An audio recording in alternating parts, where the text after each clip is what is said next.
ಕನ್ನಡ, ನಾನು ಶ್ರೀಲಕ್ಷ್ಮಿ ಅಭಿಜಿತ್. ನಕ್ಸಲರ ಶರಣಾಗತಿ ಪ್ರಕ್ರಿಯೆ ಏನು ನಡೀತು ಇದು ಸಂಪೂರ್ಣ ವಿಫಲವಾಗಿದೆ ಅಂತ ಧಾರವಾಡದಲ್ಲಿ ಜ್ಯೋತಿ ಪ್ರಕಾಶ್ ಮಿರ್ಜಿ ಹೇಳಿಕೆ ಕೊಟ್ಟಿದ್ದಾರೆ. ಯಾಕೆ ವಿಫಲವಾಗಿದೆ ಅಂತ ಅಂದ್ರೆ ಇನ್ನೂ ಓರ್ವ ತಪ್ಪಿಸಿಕೊಂಡಿದ್ದಾನೆ, ಅದು ಅನುಮಾನವನ್ನ ಹುಟ್ಟು ಹಾಕಿದೆ ಅಂತ ಮಿರ್ಜಿ ಹೇಳಿದ್ದಾರೆ. ಜೊತೆಗೆ ಶಸ್ತ್ರಾಸ್ತ್ರಗಳನ್ನ ಅವನ ಕಡೆ ಕೊಟ್ಟು ಇವರಷ್ಟೇ ಬಂದ್ರಾ ಅನ್ನುವಂಥದ್ದನ್ನು ಕೂಡ ಪ್ರಶ್ನೆಯನ್ನ ಜ್ಯೋತಿ ಪ್ರಕಾಶ್ ಮಿರ್ಜಿ ಎತ್ತಿದ್ದಾರೆ. ಆತ ಅವನ್ನ ಬಳಸ್ಕೊಂಡು ಮತ್ತೊಂದು ತಂಡ ಕಟ್ಟಬಹುದು, ಆತ ಮತ್ತೆ ನಕ್ಸಲ್ ಚಟುವಟಿಕೆ ಮಾಡಬಹುದು ಅಂತ ನಿವೃತ್ತ ಪೊಲೀಸ್ ಮಹಾನಿರ್ದೇಶಕ ಆತಂಕ ವ್ಯಕ್ತಪಡಿಸಿದ್ದಾರೆ. ಶರಣಾಗತಿ ಆಗಬೇಕಾದ್ರೆ ಅದನ್ನೆಲ್ಲ ವಿಚಾರ ಮಾಡಿ first very importantly is weapons ಸಮೇತ ಆಗಬೇಕು. ಮತ್ತು ಅದರಲ್ಲಿ ಒಬ್ಬ ತಪ್ಪಿಸ್ಕೊಂಡಿದ್ದಾನೆ, ಇನ್ನು ಟಿ ವಿನಲ್ಲಿ ನಾನು ನೋಡ್ದಂಗೆ ಒಬ್ಬ ತಪ್ಪಿಸ್ಕೊಂಡಿದ್ದಾನೆ. ಹಾಗಾದರೆ ವೆಪನ್ ಎಲ್ಲ ಅವನ ಕೈಲಿ ಕೊಟ್ಟು ಬಂದ್ರೆ ಇವರು ಏನು, ಅದು ಒಬ್ಬನ ಕೈಲಿ ಕೊಟ್ಟರೆ ಅವ್ನು ಮತ್ತೆ ಬೇರೆಯವ್ರನ್ನೆಲ್ಲ ಸೇರಿಸಿ ಇನ್ನೂ ಒಂದು ತಂಡ ಕಟ್ತಾನೆ ಏನೋ, ಅದು ನೋಡಬೇಕಾಗ್ತದೆ. ಇದು ತಪ್ಪಾಗಿದೆ ಮಾಡಿದ್ರು. ಆಮೇಲೆ ಒಂದು ಬೇರೆ ಕಡೆ ಸಾಗಿಸೋಕೆ ಟೈಮ್ ಕೊಟ್ಟಂಗೆ ಎಲ್ಲ ಆಗುತ್ತೆ. ನಾನು ಹೇಳೋದಿಲ್ಲ, ಬೇರೆ ಕಡೆಗೂ ಸಾಗಿಸ್ಬೋದು, ಒಂದು ತಂಡ ಕಟ್ಕೋಬೋದು, ಮತ್ತು ಈ ಶುರು ಮಾಡ್ಬೋದು ಇದೇ ಚಟುವಟಿಕೆಗಳು ಅವ್ರದ್ದು ಇಲ್ಲಿಗೆಲ್ಲ ಆ್ಯಕ್ಟಿವಿಟೀಸ್ ಮತ್ತೆ ಶುರು ಮಾಡ್ಬೋದು. ತಪ್ಪು ಇದು ಮಾಡಿರೋದು ತಪ್ಪಾಗಿದೆ. ಹೋಮ್ ಮಿನಿಸ್ಟ್ರಲ್ಲಿ ಫೇಲ್ ಆಗ್ಯಾರಂತ ಇಲ್ಲ, ನಾವು ಹೋಮ್ ಮಿನಿಸ್ಟ್ರಿಗೆ ಅಂತ ಹೇಳಲಿಕ್ಕೆ ಬರೋದಿಲ್ಲ. ಯಾಕೆಂದರೆ ಹೋಮ್ ಮಿನಿಸ್ಟ್ರೀಸ್ ಅವರು ಪಾಲಿಸಿ ಡಿಸಿಷನ್ ತಗೊಂಡು ಮಾಡಿ ಎಲ್ಲ ಮಾಡೋಂಥವ್ರು. ಇದು ರಾಜ್ಯ DGP ಅವರು ಮಾಡಬೇಕಂತ. ಇದು ಅತ್ಯಂತ ಉನ್ನತ ಹುದ್ದೆಯಲ್ಲಿರೋದು DGP ಅವರು ಈ ಕೆಲಸ ಮಾಡಬೇಕಾಗಿತ್ತು. ಇದು ವಿಚಾರ ಮಾಡಿ ಗಡಿಬಿಡಿ ಮಾಡೋದಲ್ಲ. ಇಂಥವೆಲ್ಲ ಆದಾಗ ಸರಿಯಾಗಿ ವಿಚಾರ ಮಾಡಬೇಕು, ವಿನಿಮಯ ಮಾಡಿ ಮಾಡಬೇಕು. ಹೋಮ್ ಮಿನಿಸ್ಟ್ರ್ ಮೇಲೆ ನಾನು ಇದು ಪಾಲಿಟಿಕ್ಸ್ ಇದೆ ಅಂತ ಹೇಳಿ ಅಪವಾದನೆ ಹಾಕೋಕ್ಕೆ ಒಪ್ಪೋದಿಲ್ಲ. ಇದು ಹೋಮ್ ಮಿನಿಸ್ಟ್ರ್ ತಪ್ಪದೆ, ಇದು ಪೊಲೀಸ್ ಇಲಾಖೆ ಮುಖ್ಯಸ್ಥರು ತಪ್ಪಾಗಿದೆ. ಈಗ ಹೆಂಗೆ ಸರಿ ಮಾಡೋದು? ಇಲ್ಲ, ಸರಿ ಮಾಡ್ತಾರೆ. ಈಗ ಈ ಮತ್ತೆ ಹೋಗ್ತಾರೆ. ಈಗ ಯಾರು ಸರೆಂಡರ್ ಮಾಡಿದ್ರು ಅವ್ರಿಗಾದ್ರೂ ಇಟ್ಕೊಂಡು ನೋಡಪ್ಪ ವೆಪನ್ ಎಲ್ಲ ಕೊಡಬೇಕು. ವೆಪನ್ ಕೊಡ್ತಿದ್ರೆ ಅವ್ರದ್ದು ತಪ್ಪಾಗ್ತದೆ. ಈಗ ಯಾರು ಸರೆಂಡರ್ ಮಾಡಿಸ್ಬೇಕಾದ್ರೆ ಸುಮ್ಮನೆ ಸರೆಂಡರ್ ಮಾಡ್ಸಕ್ಕೆ ಬರಲ್ಲ. ನೆಕ್ಸ್ಟ್ ಅಪ್ಡೇಟ್ ಪಡ್ಕೊಂಡು ನಮ್ಮ ಪ್ರತಿನಿಧಿ DV ಕಮ್ಮಾರ್ ಫೋನ್ ಕನೆಕ್ಟ್ ಆಗಿದ್ದಾರೆ. ಕಮ್ಮಾರ್, ಜ್ಯೋತಿ ಪ್ರಕಾಶ್ ಮಿರ್ಜಿ ನಿವೃತ್ತ ಹಿರಿಯ ಪೊಲೀಸ್ ಅಧಿಕಾರಿ, DG ಆಗಿದ್ದಂಥವ್ರು. ಸೊ ಅವ್ರ ಮಾತು ಅಂತಂದ್ರೆ ಲಘುವಾಗಿ ತಗೊಳಕ್ಕಾಗಲ್ಲ. ಸರ್ಕಾರ ಇದನ್ನ ಗಂಭೀರವಾಗಿ ಪರಿಗಣಿಸಬೇಕಾಗತ್ತಾ? ಒಟ್ಟು ಪ್ರಕ್ರಿಯೆ ವಿಫಲಗೊಂಡಿದ್ಯಾ? ಹಾಗಿದ್ರೆ ವಿಫಲಗೊಂಡಿದೆ ಅಂತ ಆದಲ್ಲಿ ಅದು ಸಮಾಜಕ್ಕೆ ಮತ್ತೆ ಮಾರಕ ಅಲ್ವಾ? ಏನೆಲ್ಲ ಹೇಳಿದ್ರು ಮಿರ್ಜಿ? ಆಫ್ ದ ರೆಕಾರ್ಡ್ ಕೂಡ ಮಾತಾಡಿದ್ರ ಹೆಂಗೆ? ಶ್ರೀಲಕ್ಷ್ಮಿ ಅಂದ್ರೆ ಏನಂತಂದ್ರೆ ಜ್ಯೋತಿ ಪ್ರಕಾಶ್ ಮಿರ್ಜಿ ಅವರು ವೀರಪ್ಪನ ಕಾರ್ಯಾಚರಣೆಯಲ್ಲಿ ಕೂಡ ಭಾಗವಹಿಸಿರುವಂತಹ ಹಿರಿಯ ಅಧಿಕಾರಿಗಳು. ಅವರಿಗೆ ಇಂಥ ಕಾರ್ಯಾಚರಣೆಗಳ ಬಗ್ಗೆ ಮತ್ತು ಇಂಥ ಅಪರಾಧ ಚಟುವಟಿಕೆ ಭಾಗವಹಿಸಿರುವ ಶರಣಾಗತಿ ಸಂಬಂಧಪಟ್ಟ ಪ್ರಕ್ರಿಯೆಗಳು ಯಾವ ರೀತಿ ಇರುತ್ತೆ ಅನ್ನುವಂತ ಸಮರ್ಥವಾಗಿ ಬಲ್ಲವರಾಗಿದ್ದಾರೆ. ಹೀಗಾಗಿ ಅಂತವರು ಈಗ ಇದೊಂದು ಸಂಪೂರ್ಣವಾಗಿ ವಿಫಲ ಆಗಿದೆ ಶರಣಾಗತಿ ಅನ್ನುವಂತ ಒಂದು ಮಾತನ್ನ ಹೇಳ್ತಾ ಇದ್ದಾರೆ. ಪ್ರಮುಖವಾಗಿ ಯಾವುದೇ ಒಬ್ಬ ಆರೋಪಿ ಇರಬಹುದು, ಅಪರಾಧಿ ಅಥವಾ ಶರಣು ಅನ್ನೋದಾಗಬೇಕಾದ್ರೆ ಆತ ಬಳಸುವಂತ ಶಸ್ತ್ರಗಳನ್ನ ಮುಂದಿಟ್ಕೊಂಡು ಅವುಗಳನ್ನು ಸರೆಂಡರ್ ಮಾಡಿಕೊಂಡೇ ಶರಣಾಗತಿ ಮಾಡಿಕೊಳ್ಬೇಕಾಗುತ್ತೆ. ಆದ್ರೆ ಇಲ್ಲಿ ಶರಣಾಗತಿ ಮಾಡಿಸುವವರು ಕೂಡ ತಪ್ಪು ಮಾಡಿದ್ದಾರೆ ಅನ್ನುವಂತ ಒಂದು ಆರೋಪವನ್ನು ಕೂಡ ಈಗ ಮಿರ್ಜಿ ಅವರು ಮಾಡಿದ್ದಾರೆ. ಶರಣಾಗತಿ ಮಾಡಿಸೋದಕ್ಕೆ ಯಾರೋ ಒಂದು ಮಧ್ಯಸ್ಥಿಕೆಯನ್ನು ವಹಿಸಿದ್ರು, ಆ ಮಧ್ಯಸ್ಥಿಕೆ ವಹಿಸಿದವರು ಕೂಡ ಏನಂದ್ರೆ ಶಸ್ತ್ರಾಸ್ತ್ರಗಳನ್ನ ಮೊದಲು ಶರಣಾಗತಿ ಮಾಡಿಸಬೇಕಿತ್ತು. ಶಸ್ತ್ರಾಸ್ತ್ರಗಳನ್ನ ಇಟ್ಟುಕೊಂಡೇ ಏನಂತಾರೆ ಅವರು ಬಳಸಿರುವಂತಹ ಆಯುಧಗಳನ್ನ ಇಟ್ಟುಕೊಂಡೇ ಏನಂತಂದ್ರೆ ಶರಣಾಗತಿ ಮಾಡಿಸಬೇಕಿತ್ತು. ಈಗ ಏನಂತಾರೆ, ಏನಂದ್ರೆ ಅವ್ರು ಶಸ್ತ್ರಾಸ್ತ್ರಗಳನ್ನು ಹುಡುಕುವುದಾದ್ರೆ ಯಾರು ಶರಣಾಗತಿ ಮಾಡಿಸಿದ್ದಾರೆ ಅವರೇ ಮುಂದೆ ನಿಂತು ಅವುಗಳನ್ನ ಶಸ್ತ್ರಾಸ್ತ್ರಗಳನ್ನು ಒಪ್ಪಿಸುವಂತ ಕೆಲಸವನ್ನು ಕೂಡ ಮಾಡಬೇಕಾಗುತ್ತೆ ಅನ್ನುವಂತ ಮಾತನ್ನು ಹೇಳಿದ್ದು.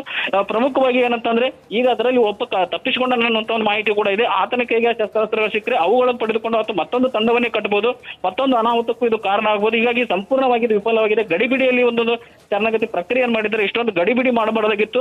ಸಂಪೂರ್ಣವಾಗಿ ವಿಚಾರ ಮಾಡಿ ಪ್ರಮುಖವಾಗಿ ಆ ಶಸ್ತ್ರಾಸ್ತ್ರಗಳನ್ನು ಸರೆಂಡರ್ ಮಾಡಿಕೊಂಡೇ ಶರಣಾಗತಿ ಮಾಡಿಸಿಕೊಳ್ಬೇಕಿತ್ತು ಅನ್ನೋ ಮಾತನ್ನ ಈಗ ಮಿರ್ಜಿ ಅವರು ಹೇಳಿದ್ದಾರೆ. Shrirashmi, right, thank you DV Kammar ಡೀಟೇಲ್ಸ್ಗಾಗಿ.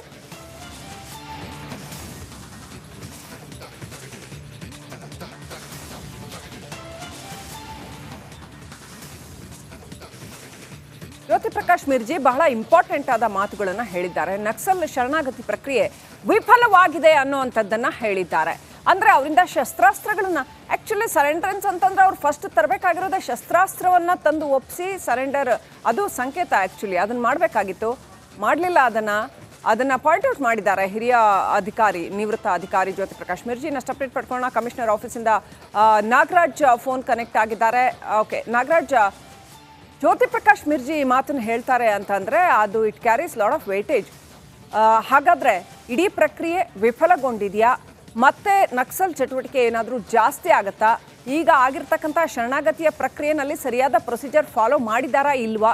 ಈ ಶಸ್ತ್ರಾಸ್ತ್ರಗಳು ಎಲ್ಲಿ ಹೋದವು? ಹಾಗಾದರೆ ಅದ್ರ ಬಗ್ಗೆ ಯಾರು ರೆಸ್ಪಾನ್ಸಿಬಿಲಿಟಿ ತಗೋತಾರೆ? ನಾಗರಾಜ್.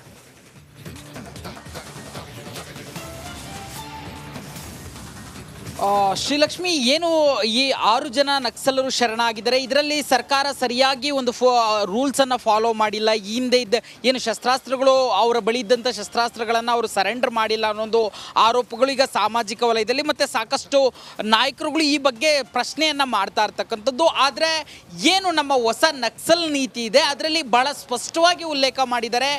ಶಸ್ತ್ರಾಸ್ತ್ರಗಳನ್ನು ಕೊಡಬಹುದು ಅಥವಾ ಸರೆಂಡರ್ ಮಾಡ್ದೇ ಅವರು ಬಂದು ಶರಣಾಗತರಾಗ್ಬೋದು.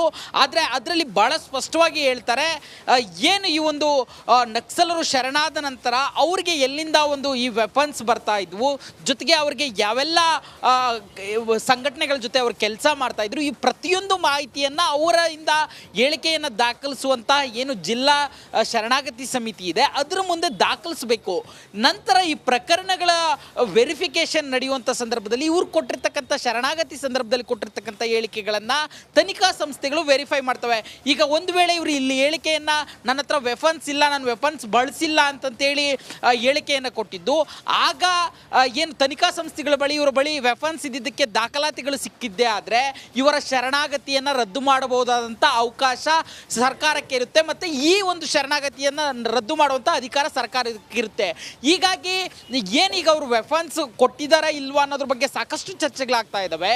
ಹೀಗಾಗಿ ಈ ಹೊಸ ನಕ್ಸಲ್ ಏನು ಪ್ಯಾಕೇಜ್ ಏನಿದೆ ರಾಜ್ಯ ಸರ್ಕಾರದ್ದು, ಇದನ್ನು ಒಂದು ಬಾರಿ ವೆರಿಫೈ ಮಾಡಿದಾಗ ಇವರ ನಡೆದುಕೊಂಡಿರ್ತಕ್ಕಂಥ ನಡವಳಿಕೆಗಳು ಅಥವಾ ಕೊಟ್ಟಿರ್ತಕ್ಕಂಥ ಮಾಹಿತಿಗಳು ತಪ್ಪು ಬಂದರೆ ಇದನ್ನು ರದ್ದುಪಡಿಸುವ ಅಧಿಕಾರವನ್ನು ಸಹ ಸರ್ಕಾರ ಇಟ್ಕೊಂಡಿರೋದ್ರಿಂದ ಈಗ ನಕ್ಸಲರು ಏನಿದ್ದಾರೆ ಇವರು ವೆಪನ್ಸ್ ಕೊಟ್ರ ಬಿಟ್ರ ಅನ್ನೋದು ಪ್ರಶ್ನೆ ಆಗಲ್ಲ. ಯಾಕಂತಂದರೆ ಒಂದು ವೇಳೆ ಅವರು ಅದನ್ನು ಮರೆಮಾಚಿದ್ದೇ ಆದರೆ ಅವರ ಶರಣಾಗತಿ ಪ್ರಕ್ರಿಯೆಗೆ ದೊಡ್ಡ ಧಕ್ಕೆ ಆಗೋ ಸಾಧ್ಯತೆ ಇರುತ್ತೆ. ಈ ನಿಟ್ಟಿನಲ್ಲಿ ಸಹ ಏನು ಪೊಲೀಸರಿಗೆ ಶರಣಾಗತಿ ಆಗಿದೆ ಇಲ್ಲಿ ಈ ರೀತಿಯಾಗಿ ಹೇಳ್ತಾ ಇರ್ತಕ್ಕಂಥದ್ದು. ಆದರೆ ಈ ಹಿಂದೆ ಎಲ್ಲರೂ ಶರಣಾಗತಿ ಆಗುವಂಥ ಸಂದರ್ಭದಲ್ಲಿ ಅವ್ರ ಬಳಿ ಇರ್ತಕ್ಕಂಥ ಶಸ್ತ್ರಾಸ್ತ್ರಗಳನ್ನು ಮೊದಲು ಸರ್ಕಾರಕ್ಕೆ ಒಪ್ಪಿಸಿ ಅವರು ಶರಣಾಗತಿ ಆಗ್ತಾ ಇದ್ರು. ಇದು ಸಾಕಷ್ಟು ದ್ವಂದ್ವವನ್ನು ಹುಟ್ಟಾಗ್ತಾ ಇರ್ತಕ್ಕಂಥದ್ದು. Srilakshmi, right, thank you Nagaraj ಡೀಟೇಲ್ಸ್ಗಾಗಿ.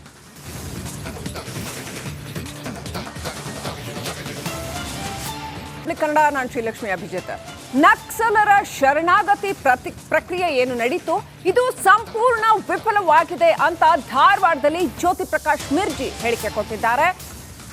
ಯಾಕೆ ವಿಫಲವಾಗಿದೆ ಅಂತ ಅಂದ್ರೆ ಇನ್ನೂ ಓರ್ವ ತಪ್ಪಿಸಿಕೊಂಡಿದ್ದಾನೆ, ಅದು ಅನುಮಾನವನ್ನ ಹುಟ್ಟು ಹಾಕಿದೆ ಅಂತ ಮಿರ್ಜಿ ಹೇಳಿದ್ದಾರೆ. ಜೊತೆಗೆ ಶಸ್ತ್ರಾಸ್ತ್ರಗಳನ್ನ ಅವನ ಕಡೆ ಕೊಟ್ಟು ಇವರಷ್ಟೇ ಬಂದ್ರಾ ಅನ್ನುವಂಥದ್ದನ್ನು ಕೂಡ ಪ್ರಶ್ನೆಯನ್ನ ಜ್ಯೋತಿ ಪ್ರಕಾಶ್ ಮಿರ್ಜಿ ಎತ್ತಿದ್ದಾರೆ. ಆತ ಅವನ್ನ ಬಳಸ್ಕೊಂಡು ಮತ್ತೊಂದು ತಂಡ ಕಟ್ಟಬಹುದು, ಆತ ಮತ್ತೆ ನಕ್ಸಲ್ ಚಟುವಟಿಕೆ ಮಾಡಬಹುದು ಅಂತ ನಿವೃತ್ತ ಪೊಲೀಸ್ ಮಹಾನಿರ್ದೇಶಕ ಆತಂಕ ವ್ಯಕ್ತಪಡಿಸಿದ್ದಾರೆ. ಎಲ್ಲ ಶರಣಾಗತಿ ಆಗಬೇಕಾದ್ರೆ ಅದನ್ನೆಲ್ಲ ವಿಚಾರ ಮಾಡಿ first very important is weapons ಸಮೇತ ಆಗಬೇಕು. ಮತ್ತು ಅದರಲ್ಲಿ ಒಬ್ಬ ತಪ್ಪಿಸ್ಕೊಂಡಿದ್ದಾನೆ, ಇನ್ನು ಟಿ ವಿನಲ್ಲಿ ನಾನು ನೋಡ್ದಂಗೆ ಒಬ್ಬ ತಪ್ಪಿಸ್ಕೊಂಡಿದ್ದಾನೆ. ಹಾಗಾದರೆ ವೆಪನ್ ಎಲ್ಲ ಅವನ ಕೈಲಿ ಕೊಟ್ಟು ಬಂದ್ರ ಇವರು ಏನು, ಅದು ಒಬ್ಬನ ಕೈಲಿ ಕೊಟ್ಟರೆ ಅವ್ನು ಮತ್ತೆ ಬೇರೆಯವ್ರನ್ನೆಲ್ಲ ಸೇರಿಸಿ ಇನ್ನೂ ಒಂದು ತಂಡ ಕಟ್ತಾನೆ ಏನೋ ಅದು ನೋಡಬೇಕಾಗ್ತದೆ. ಇದು ತಪ್ಪಾಗಿದೆ ಮಾಡಿರೋದು. ಆಮೇಲೆ ಒಂದು ಬೇರೆ ಕಡೆ ಸಾಗಿಸೋಕೆ ಟೈಮ್ ಕೊಟ್ಟಂಗೆ ಎಲ್ಲ ಆಗುತ್ತೆ. ನಾನು ಹೇಳೋದಿಲ್ಲ, ಬೇರೆ ಕಡೆಗೂ ಸಾಗಿಸ್ಬೋದು, ಒಂದು ತಂಡ ಕಟ್ಕೋಬೋದು, ಮತ್ತು ಈ ಶುರು ಮಾಡ್ಬೋದು ಇದೇ ಚಟುವಟಿಕೆಗಳು ಅವ್ರದ್ದು ಇಲ್ಲಿಗೆಲ್ಲ ಆ್ಯಕ್ಟಿವಿಟೀಸ್ ಮತ್ತೆ ಶುರು ಮಾಡ್ಬೋದು. ಅವರು ತಪ್ಪು, ಇದು ಮಾಡಿರೋದು ತಪ್ಪಾಗಿದೆ. ಹೋಮ್ ಮಿನಿಸ್ಟ್ರಲ್ಲಿ ಫೇಲ್ ಆಗ್ಯಾರಂತೆ. ಇಲ್ಲ, ನಾವು ಹೋಮ್ ಮಿನಿಸ್ಟ್ರಿಗೆ ಅಂತ ಹೇಳಲಿಕ್ಕೆ ಬರೋದಿಲ್ಲ. ಯಾಕೆಂದರೆ ಹೋಮ್ ಮಿನಿಸ್ಟ್ರೀಸ್ ಅವರು ಪಾಲಿಸಿ ಡಿಸಿಷನ್ ತಗೊಂಡು ಮಾಡಿ ಎಲ್ಲ ಮಾಡೋಂಥವ್ರು. ಇದು ರಾಜ್ಯ DGP ಅವರು ಮಾಡಬೇಕಾಗ್ತದೆ. ಇದು ಅತ್ಯಂತ ಉನ್ನತ ಹುದ್ದೆಯಲ್ಲಿರೋದು DGP ಅವರು ಈ ಕೆಲಸ ಮಾಡಬೇಕಾಗುತ್ತೆ. ಇದು ವಿಚಾರ ಮಾಡಿ ಗಡಿಬಿಡಿ ಮಾಡೋದಲ್ಲ. ಇಂಥವೆಲ್ಲ ಆದಾಗ ಸರಿಯಾಗಿ ವಿಚಾರ ಮಾಡಬೇಕು, ವಿನಿಮಯ ಮಾಡಿ ಮಾಡಬೇಕು. ಹೋಮ್ ಮಿನಿಸ್ಟ್ರ್ ಮೇಲೆ ನಾನು ಇದು ಪಾಲಿಟಿಕ್ಸ್ ಇದೆ ಅಂತ ಹೇಳಿ ಅಪವಾದನೆ ಹಾಕೋಕ್ಕೆ ಒಪ್ಪೋದಿಲ್ಲ. ಇದು ಹೋಮ್ ಮಿನಿಸ್ಟ್ರ್ ತಪ್ಪಲ್ಲ, ಇದು ಪೊಲೀಸ್ ಇಲಾಖೆ ಮುಖ್ಯಸ್ಥರು ತಪ್ಪಾಗಿದೆ. ಈಗ ಹೆಂಗೆ ಸರಿ ಮಾಡೋದು? ಇಲ್ಲ, ಸರಿ ಮಾಡ್ತಾರೆ. ಈಗ ಈ ಮತ್ತೆ ಹೋಗ್ತಾರೆ, ಈಗ ಯಾರು ಸರೆಂಡರ್ ಮಾಡಿದ್ರು ಅವ್ರಿಗಾದ್ರೂ ಇಟ್ಕೊಂಡು ನೋಡಪ್ಪ ವೆಪನ್ ಎಲ್ಲ ಕೊಡಬೇಕು. ವೆಪನ್ ಕೊಡ್ತಿದ್ರೆ ಅವ್ರದ್ದು ತಪ್ಪಾಗ್ತದೆ. ಈಗ ಯಾರು ಸರೆಂಡರ್ ಮಾಡಿಸ್ಬೇಕಾದ್ರೆ ಸುಮ್ಮನೆ ಸರೆಂಡರ್ ಮಾಡ್ಸಕ್ಕೆ ಬರಲ್ಲ. ನೆಕ್ಸ್ಟ್ ಅಪ್ಡೇಟ್ ಪಡ್ಕೊಂಡು ನಮ್ಮ ಪ್ರತಿನಿಧಿ DV ಕಮ್ಮಾರ್ ಫೋನ್ ಕನೆಕ್ಟ್ ಆಗಿದ್ದಾರೆ. ಕಮ್ಮಾರ್, ಜ್ಯೋತಿ ಪ್ರಕಾಶ್ ಮಿರ್ಜಿ ನಿವೃತ್ತ ಹಿರಿಯ ಪೊಲೀಸ್ ಅಧಿಕಾರಿ, DG ಆಗಿದ್ದಂಥವ್ರು. ಸೊ ಅವ್ರ ಮಾತು ಅಂತಂದ್ರೆ ಲಘುವಾಗಿ ತಗೊಳಕ್ಕಾಗಲ್ಲ. ಸರ್ಕಾರ ಇದನ್ನ ಗಂಭೀರವಾಗಿ ಪರಿಗಣಿಸಬೇಕಾಗತ್ತಾ? ಒಟ್ಟು ಪ್ರಕ್ರಿಯೆ ವಿಫಲಗೊಂಡಿದೆಯಾ? ಹಾಗಿದ್ರೆ ವಿಫಲಗೊಂಡಿದೆ ಅಂತ ಆದಲ್ಲಿ ಅದು ಸಮಾಜಕ್ಕೆ ಮತ್ತೆ ಮಾರಕ ಅಲ್ವಾ? ಏನೆಲ್ಲ ಹೇಳಿದ್ರು ಮಿರ್ಜಿ? ಆಫ್ ದ ರೆಕಾರ್ಡ್ ಕೂಡ ಮಾತಾಡಿದ್ರ ಹೆಂಗೆ? ಶ್ರೀಲಕ್ಷ್ಮಿ ಅಂದ್ರೆ ಏನಂತಂದ್ರೆ ಜ್ಯೋತಿ ಪ್ರಕಾಶ್ ಬಿರ್ಜಿ ಅವರು ವೀರಪ್ಪನ ಕಾರ್ಯಾಚರಣೆಯಲ್ಲಿ ಕೂಡ ಭಾಗವಹಿಸಿರುವಂತ ಹಿರಿಯ ಅಧಿಕಾರಿಗಳು ಅವರಿಗೆ ಇಂಥ ಕಾರ್ಯಾಚರಣೆಗಳ ಬಗ್ಗೆ ಮತ್ತೆ ಇಂಥ ಅಪರಾಧ ಚಟುವಟಿಕೆ ಭಾಗವಹಿಸಿರುವ ಶರಣಾಗತಿ ಸಂಬಂಧಪಟ್ಟ ಪ್ರಕ್ರಿಯೆಗಳು ಯಾವ ರೀತಿ ಇರುತ್ತೆ ಅನ್ನುವಂತ ಸಮರ್ಥವಾಗಿ ಬಲ್ಲವರಾಗಿದ್ದಾರೆ. ಹೀಗಾಗಿ ಅಂತವರೇ ಈಗ ಇದೊಂದು ಸಂಪೂರ್ಣವಾಗಿ ವಿಫಲ ಆಗಿದೆ ಶರಣಾಗತಿ ಅನ್ನುವಂತ ಒಂದು ಮಾತನ್ನ ಹೇಳ್ತಾ ಇದ್ದಾರೆ. ಪ್ರಮುಖವಾಗಿ ಯಾವುದೇ ಒಬ್ಬ ಆರೋಪಿ ಇರಬಹುದು, ಅಪರಾಧಿ ಅಥವಾ ಶರಣು ಅನ್ನೋದಾಗಬೇಕಾದ್ರೆ ಆತ ಬಳಸುವಂತ ಶಸ್ತ್ರಗಳನ್ನ ಮುಂದಿಟ್ಕೊಂಡು ಅವುಗಳನ್ನು ಸರೆಂಡರ್ ಮಾಡಿಕೊಂಡೇ ಶರಣಾಗತಿ ಮಾಡ್ಕೊಳ್ಬೇಕಾಗುತ್ತೆ. ಆದ್ರೆ ಇಲ್ಲಿ ಶರಣಾಗತಿ ಮಾಡಿಸುವವರು ಕೂಡ ತಪ್ಪು ಮಾಡಿದ್ದಾರೆ ಅನ್ನುವಂತ ಒಂದು ಆರೋಪವನ್ನು ಕೂಡ ಈಗ ಮಿರ್ಜಿ ಅವರು ಮಾಡಿದ್ದಾರೆ. ಶರಣಾಗತಿ ಮಾಡಿಸೋದಕ್ಕೆ ಯಾರೋ ಒಂದು ಮಧ್ಯಸ್ಥಿಕೆಯನ್ನು ವಹಿಸಿದ್ರು, ಆ ಮಧ್ಯಸ್ಥಿಕೆ ವಹಿಸಿದವರು ಕೂಡ ಈಗ ಶಸ್ತ್ರಾಸ್ತ್ರಗಳನ್ನ ಮೊದಲು ಶರಣಾಗತಿ ಮಾಡಿಸಬೇಕಿತ್ತು. ಶಸ್ತ್ರಾಸ್ತ್ರಗಳನ್ನ ಇಟ್ಟುಕೊಂಡೇ ಏನಂತಾರೆ ಅವರು ಬಳಸಿರುವಂತ ಆಯುಧಗಳನ್ನ ಇಟ್ಟುಕೊಂಡೇ ಏನಂತಂದ್ರೆ ಶರಣಾಗತಿ ಮಾಡಿಸಬೇಕಿತ್ತು. ಈಗ ಏನಂತಾರೆ, ಏನಾದ್ರು ಅವ್ರು ಶಸ್ತ್ರಾಸ್ತ್ರಗಳನ್ನು ಹುಡುಕುವುದಾದ್ರೆ ಯಾರು ಶರಣಾಗತಿ ಮಾಡಿಸಿದ್ದಾರೆ ಅವರೇ ಮುಂದೆ ನಿಂತು ಅವುಗಳನ್ನ ಶಸ್ತ್ರಾಸ್ತ್ರಗಳನ್ನು ಒಪ್ಪಿಸುವಂತ ಕೆಲಸವನ್ನು ಕೂಡ ಮಾಡಬೇಕಾಗುತ್ತೆ ಅನ್ನುವಂತ ಮಾತನ್ನು ಹೇಳಿದ್ದು. ಪ್ರಮುಖವಾಗಿ ಏನಂತಂದ್ರೆ ಈಗ ಅದರಲ್ಲಿ ತಪ್ಪಿಸಿಕೊಂಡ ಅನ್ನುವಂತ ಒಂದು ಮಾಹಿತಿ ಕೂಡ ಇದೆ. ಆತನ ಕೈಗೆ ಶಸ್ತ್ರಾಸ್ತ್ರಗಳು ಸಿಕ್ಕರೆ ಅವುಗಳನ್ನು ಪಡೆದುಕೊಂಡು ಆತ ಮತ್ತೊಂದು ತಂಡವನ್ನೇ ಕಟ್ಟಬಹುದು, ಮತ್ತೊಂದು ಅನಾಹುತಕ್ಕೂ ಇದು ಕಾರಣ ಆಗಬಹುದು. ಹೀಗಾಗಿ ಸಂಪೂರ್ಣವಾಗಿ ವಿಫಲವಾಗಿದೆ. ಗಡಿಬಿಡಿಯಲ್ಲಿ ಒಂದೊಂದು ಶರಣಾಗತಿ ಪ್ರಕ್ರಿಯೆಯನ್ನು ಮಾಡಿದರೆ ಇಷ್ಟೊಂದು ಗಡಿಬಿಡಿ ಮಾಡಬಾರದಾಗಿತ್ತು. ಸಂಪೂರ್ಣವಾಗಿ ವಿಚಾರ ಮಾಡಿ ಪ್ರಮುಖವಾಗಿ ಆ ಶಸ್ತ್ರಾಸ್ತ್ರಗಳನ್ನು ಸರೆಂಡರ್ ಮಾಡಿಕೊಂಡೇ ಶರಣಾಗತಿ ಮಾಡಿಸಿಕೊಳ್ಬೇಕಿತ್ತು ಅನ್ನೋ ಮಾತನ್ನ ಈಗ ಮಿರ್ಜಿ ಅವರು ಹೇಳಿದ್ದಾರೆ. Shrirashmi, right, thank you D V Kumar ಡೀಟೇಲ್ಸ್ಗಾಗಿ.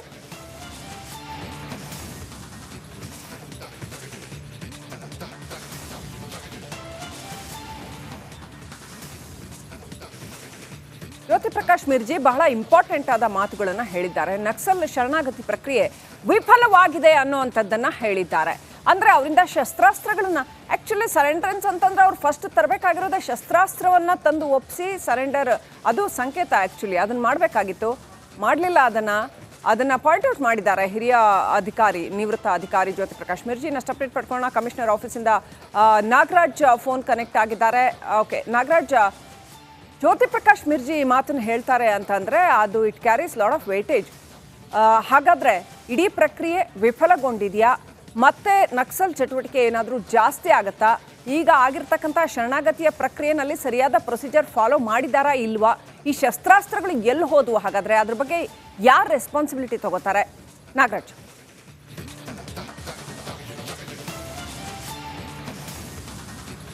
Srilakshmi, ಏನು ಈ 6 ಜನ ನಕ್ಸಲರು ಶರಣಾಗಿದ್ದಾರೆ, ಇದರಲ್ಲಿ ಸರ್ಕಾರ ಸರಿಯಾಗಿ ಒಂದು ರೂಲ್ಸ್ ಅನ್ನ ಫಾಲೋ ಮಾಡಿಲ್ಲ. ಈ ಹಿಂದೆ ಇದ್ದ ಏನು ಶಸ್ತ್ರಾಸ್ತ್ರಗಳು ಅವರ ಬಳಿ ಇದ್ದಂಥ ಶಸ್ತ್ರಾಸ್ತ್ರಗಳನ್ನು ಅವರು ಸರೆಂಡರ್ ಮಾಡಿಲ್ಲ ಅನ್ನೋದು